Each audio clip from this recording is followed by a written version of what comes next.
Okay, so I have seen this video about students being able to find answers to quiz questions on Google Forms, and I am unable to recreate what I see in that video, and so I just wanted to show that here.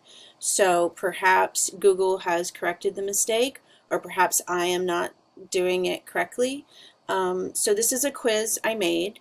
And I made it as a quiz, and they have answers. So this is the answer to question 1.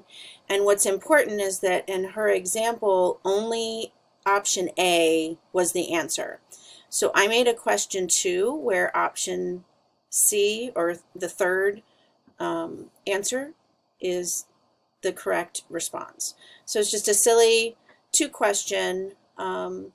So I'm going to send this short URL, and I'm going to go to a new tab and open it as the form. So here's, now of course you know this is the answer, right? But in the video she right clicks and goes to view page source and goes down here to where the questions are. And I should have done just a Control F, which is what I did earlier. So she said the bottom, there it is. And she said null 2 is the answer. So, okay, it does look like null 2 is showing this is the answer.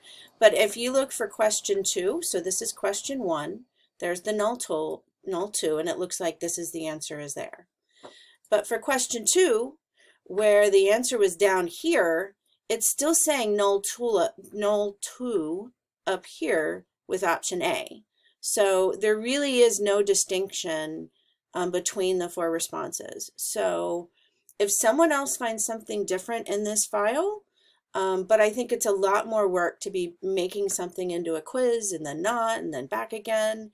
And so if there's no way for them to find the answers through this, then just make it a quiz. But again, if someone finds something different, let me know.